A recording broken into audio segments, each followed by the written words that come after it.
खुशी से जिंदगी जी लो, यही बहुत बड़ी उपलब्धि है। प्रेम से रह लो, ये बहुत बड़ी उपलब्धि है। सबको प्रेम की दरिया में डुबा दो, ये बहुत बड़ी उपलब्धि है। सबकी गम खा लो, सह लो, अपने संगठन को टूटने मत दो, परिवार की एकता और प्रेम को बना रहने दो। बस संसार में इसी में सुख है। राग द्वेष मत फैलाओ, ईर्ष्या भी मत करो किसी से, कुछ भी मिलने वाला नहीं। दिल के अंदर यदि ईर्ष्या है, राग द्वेष है, शांति नहीं मिलेगी। ईर्षु घृणी न संतुष्टा, क्रोधनो नित्य संकीता, पर भाग्योप जीवी च खड़ेते नित्य दुखिता। यद्रच्छा लाभ संतुष्टो द्वंद्वातीतो विमत्सरा, समा सिद्धाव सिद्धोपि च कृत्वापि न निबद्धते। ईर्ष्या की आग में रात दिन जलने वाले लोग कभी सुख चैन नहीं पाते।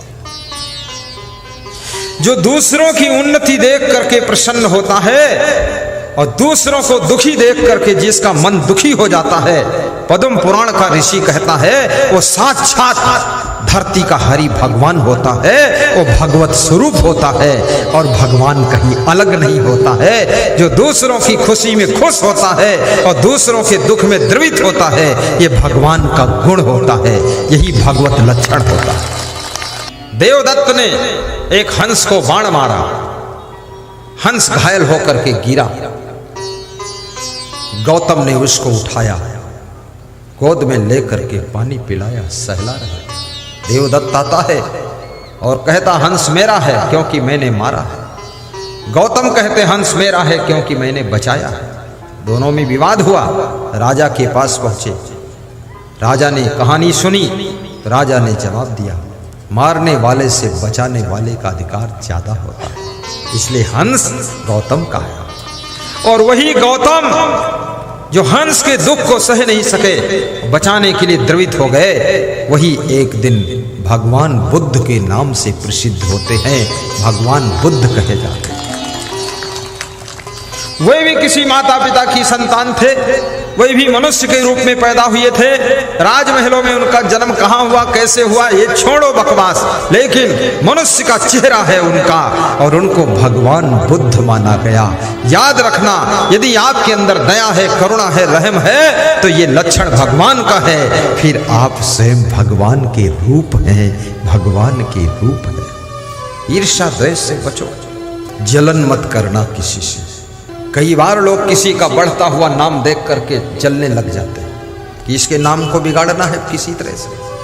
और याद रखना, आपका नाम बढ़ने लग जाए, धन धाम बढ़ने लग जाए, दौलत बढ़ने लग जाए, शक्ति बढ़ने लग जाए, तो ज्यादा विनम्र हो जाना, अपनी शक्ति का दुरुपयोग मत करना, किसी को सताने में शक्ति मत खर्च कर देना, अन्यथा शक्तियां पुनः एक कुदरत वापस लेना शुरू कर देती है। शक्तियां उसके पास में परमानेंट रहती हैं जो अपनी शक्तियों का सदुपयोग करता है, शक्तियों का प्रयोग दूसरों की रक्षा करने में करता है, उसकी शक्तियां निरंतर बढ़ती चली जाती हैं। जो अपनी शक्तियों का दुरुपयोग करता है, दूसरों को सताने में शक्ति खर्च करता है, वो एक दिन शक्तिहीन हो जाता है, वो शक्तिहीन हो जाता है। अपन तेज सम्हारो आपै, गाइए। अपन तेज सम्हारो आपै, तीनों लोक हाँकते कांपै, तीनों लोक हाँकते कांपै, अपन तेज। हनुमान चालीसा की चौपाई है, दोहराइए, 3 बार दोहराइए, सब महिलाएं भी गाएं।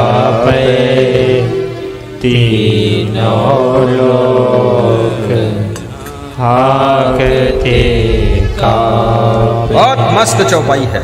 अपना तेज, आप पास कौन कौन तेज है, वो तेज तुम संभाल नहीं पाते, तेजहीन हो जाते हैं। तेजस्वी बनो, तपस्वी बनो, ओजस्वी बनो, यशस्वी बनो, कीर्तिमान बनो। काव्य आपके पास वाणी का तेज है, दृष्टि का तेज है, आपके पास में बुद्धि का तेज है, आपके पास में चरित्र का तेज है, आपके पास में सुंदर स्वभाव का तेज है। इस तेज को संभालो, कहीं इस माया मोह के संसार में आपका स्वभाव बिगड़ न जाए, वाणी बिगड़ न जाए, चरित्र बिगड़ न जाए, कहीं आचरण खो न जाए और कहीं आपकी तेजस्विता छीड़ ना हो जाए। अपन तेज संभालो आप। हनुमान चालीसा कहती है अपनी वाणी के तेज को भी संभालिए। आपकी वाणी ये गाली दे दे करके वाणी तेजहीन हो जाती है, इसलिए गालियां मत बको, कोई फायदा नहीं। कितनी स्त्रियां तो अपने पतियों को भी गाली देती है और पति से कहती हैं ये मर गया, नाश काटा और गेहूं काटा और भूसा उठाया। फालतू बात बोलती। कितने पुरुष भी इतने क्रोधी हैं, अपनी पत्नी को बहुत गाली देते हैं। तो याद रखना, गाली मत दो। जैसी पत्नी है वही तुम्हारे भाग्य में थी। अब बस स्वीकार करो, जो भी मिली है उल्टा पलटा करती है। कितने लोग बहुत पुण्य कमा चुके हैं, उनको बड़ी बुद्धिमान पत्नी मिली है, समझदार, इशारे से काम करती है। और जिनके पुण्य थोड़ा कमजोर है उनको थोड़ा बुद्धू भी मिली है। चाय मांगते हैं तो गिलास में ला कर देती है और पानी मांगते तो कप में ला कर देती है। पति सोचता है इतनी भी बुद्धि नहीं, तो बताती है पीना तो है और क्या करना है, कप से पी लो, क्या फर्क है। बुद्धिमान पति मिल जाए तो समझो कोई जन्म का पुण्य था। बुद्धिमान पत्नी मिल जाए ये कोई पुण्य से ही मिली है। बुद्धिमान बेटा मिल जाए माँ बाप का पुण्य है। बुद्धिमान शिष्य मिल जाए, विवेकवान शिष्य, वैराग्यवान शिष्य, गुरु का कोई जन्म का पुण्य है। और सुयोग्य गुरु मिल जाए, वैराग्यवान गुरु, तेजस्वी गुरु, ओजस्वी गुरु, ज्ञानी गुरु, ध्यानी गुरु, सदाचारी गुरु, जितेंद्री गुरु, ऐसा गुरु जो कल्याण का काम कर दे शुरू, ऐसा मिल जाए गुरु तो समझ लो पूर्व जन्म का बहुत ढेर पुण्य था, इसलिए ऐसा गुरु मिला। इसलिए खूब पुण्य कमाओ। तुम गाय की सेवा करते हो, पंछियों की रक्षा करते हो, जीवों पर दया करते हो, प्यासे को पानी पिलाते हो, भूखे को भोजन खिलाते हो, अतिथि का सत्कार करते हो, संत का आदर करते हो, सत्संग समागम कराते हो, ये सब करने से बहुत बड़ा पुण्य इकट्ठा होता है। दान करने से भी पुण्य होता है। किसी के दुख को दूर करते हो तो पुण्य इकट्ठा हो जाता है। हमारे पास में एक माता जी आई पिछले गांव में, बोली मेरी चैन खो गई, गले की चैन। तो मैंने ऐसा फूल उठाया, उनके सिर पे लगाया। हमने कहा माता जी दुखी मत होना। तो वे अपना बटुआ खोलने लगी और बटुआ से 100 रुपये निकाल कर दान दे। हमने कहा माता जी चैन खो गई और फिर भी 100 रुपये दान दे रही हो। बोले ये 100 रुपये के दान से इसी पुण्य से दूसरी चैन मिल जाएगी। तो हमने कहा आप ज्यादा दुखी नहीं हैं? बोले आपके ज्ञान से दुख नहीं हो रहा है, दुख नहीं हो रहा। तो मैंने कहा आशीर्वाद है, मिल जाएगी चैन, मिल जाएगी। याद रखना, माताओं बहनों से नम्र निवेदन करूँगा, जब सत्संग में आया करो, सोने चांदी के गहने घर में सुरक्षित रख करके तब आया करो। सत्संग में आओ, गुरु जी की माला पहन लो। वहाँ दुकान पर, साहित्य की दुकान पर गुरु की लाकेट वाली माला बिक रही है, खरीद लो 10-10 माला, पहन लो 1-1 माला और कुछ घर वालों को पहनाओ जा करके, वही शोभा देता है। और दूसरा निवेदन है, जब गुरु जी को प्रणाम करने आओ, आशीर्वाद लेने आओ, तो लाइन लंबी लगा लो, धक्का मुक्का मत करो। एक के पीछे एक, बारी बारी बारी बारी प्रणाम करते जाओ, गुरु जी का आशीर्वाद लेते जाओ। फट से इधर सामने निकलते जाओ, साइड से आओ और सामने निकल जाओ। एक दूसरे को छुओ मत, धक्का मत मारो। गुरु जी जाएंगे कहाँ? चारों तरफ से आपके बीच में घिरे हैं गुरुदेव, जा कहाँ सकते? 10 मिनट ज्यादा लगेगा, फर्क क्या? धक्का नहीं मारना। लेकिन माताओं बहनों में एक विशेषता होती है, ये धक्का मारती भी है और धक्का खाती भी है। और तब इनको अच्छा लगता है कि 2-4 धक्का लगे, बड़ा अच्छा लगा। नहीं, धक्का मारो भी मत, धक्का खाओ भी मत। शांति से, नियम से आना चाहिए। गुरुदेव के निकट से दर्शन कर लो, चुपचाप उतर जाओ। हमारे ऊपर फूल वूल मत डालो। हाँ, ऊपर नहीं डालो, वो तो पत्थर की मूर्ति होती है, उसके ऊपर डाला जाता है। ऐसे तो मेरे ऊपर डालोगे, कोई दूध ला के डालता है, कोई पानी चढ़ा दे, कोई बेलपत्र चढ़ा दे, कोई चावल डाल दे। ये नहीं, ऐसा नहीं है। गुरु जी के सामने टेबल लगा, उस पर रख दीजिए, बस हम ले लेंगे वहां से, सब मिल जाएगा गुरु जी को। और गुरु जी के चरण भी मत छू। नहीं, चरण नहीं छूना है।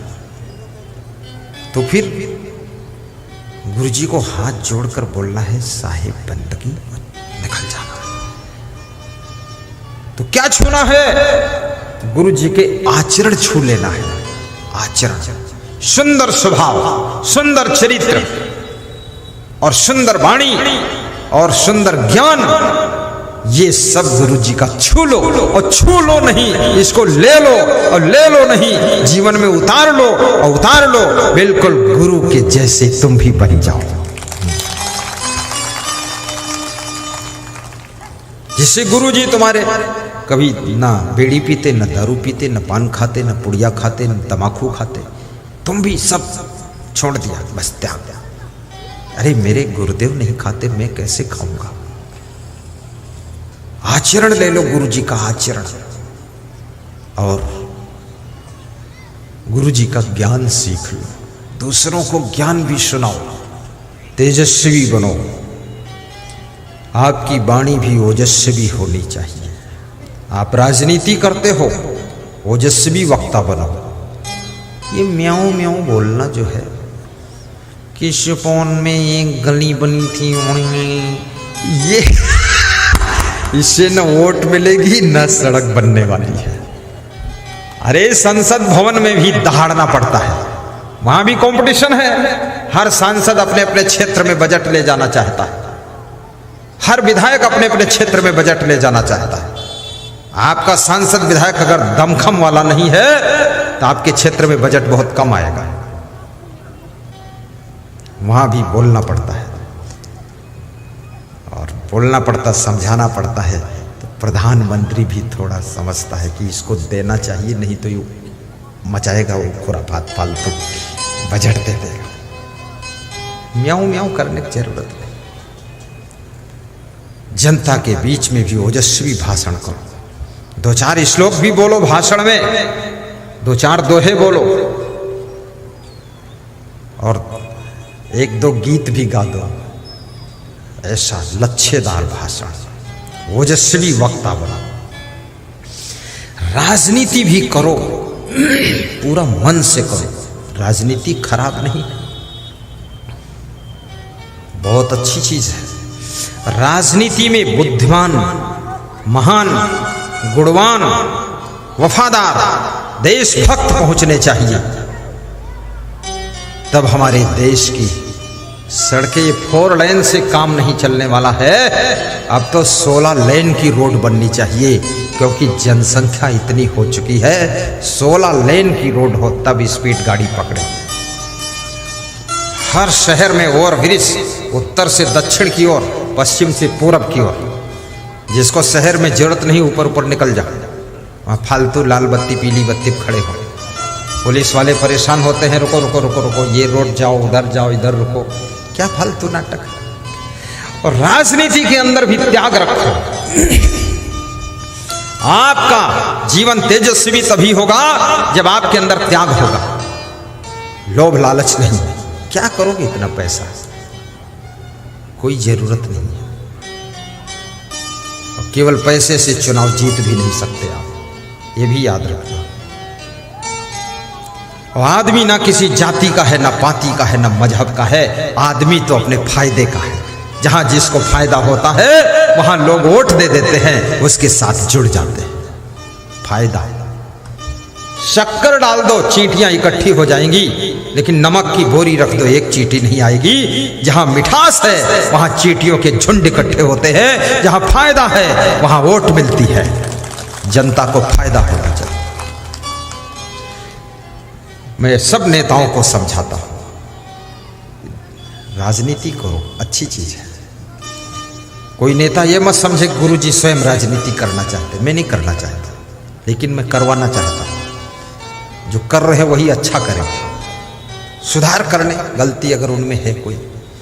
मैं क्या करूंगा, मैं तो इतनी बड़ी धर्म नीति कर रहा हूं कि इसी से फुर्सत नहीं हमको।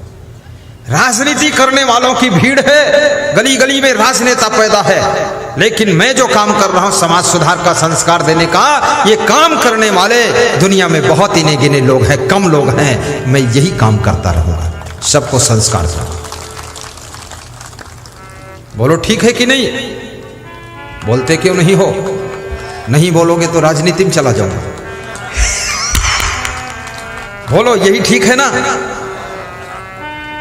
यही ठीक है। राजनीति तुम करो, तुम बनो मंत्री, मुख्यमंत्री, प्रधानमंत्री। तुम्हें ही मेरा आशीर्वाद। जो राजनीति में काम कर रहे हैं उनको ही मेरी व्यास गादी आशीर्वाद दे रही है। उनकी बुराइयां दूर हो, अच्छे इंसान बने, मांस मछली अंडा नशा शराब मुर्गा खाना बंद करें, एकदम शुद्ध शाकाहारी रहे। और इस भारत देश को भारत माता जैसे कहा जाता है, माता जैसी ही इसकी सेवा करे। ये भारत देश महान बने, ऐसा सब नेता काम करें। ओजस्वी वक्ता बनो, यशस्वी भी बनो। आपके कर्म ऐसे होने चाहिए कि आप यशस्वी भी हों, और तपस्वी भी बनो। हर व्यक्ति को तपस्वी, ये महिलाओं को भी तपस्वी बनना चाहिए। यशस्वी महिला बनो। अरे तुम मर जाओ, दुनिया से चला जाए, तुम्हारा शरीर दफन हो जाए, फिर भी घर के लोग 50 साल तक तुम्हारे यश को याद करें कि मेरी माँ, मेरी सासू बहुत अच्छी थी। राजस्थान में मैं एक गांव में गया, 3 बहुएं आई हैं, तीनों व्यास गादी पर रोने लगे। क्या हुआ? बोले मेरी सासू मर गई। ज्यादातर बहुएं सासू के मरने से खुश होती कि अब जंजाल खत्म हुआ, पर वो रो रही थी रो रही थी फूट फूट कर। मैंने कहा सासू मर गई, सासू के प्रति तुम्हारा प्रेम नहीं मरा? बोले प्रेम तो जिंदगी भर नहीं मरेगा। मां से भी ज्यादा, पिता से भी ज्यादा, भाई से भी ज्यादा, और पति से भी ज्यादा ख्याल करने वाली, मुझे निभाने वाली और मुझे सुख देने वाली मेरी सासू थी। ऐसी सासू। यशस्वी सासू बनो, यशस्वी गुरु बनो, और तपस्वी भी बनो। परिवार के लिए, शिष्यों के लिए, फैमिली के लिए, देश के लिए, ग्राम के लिए, समाज की सेवा के लिए कुछ कष्ट सहना पड़े, कष्टों को सह लेना। सबके कल्याण के लिए जो कष्ट सह लेता है वही तपस्वी होता है। याद रखना, परिवार बिखरने न पाए इसके लिए दुख भी सह लेना, तो तुम तपस्वी महिला कहलाओगी। तपस्वी महिला।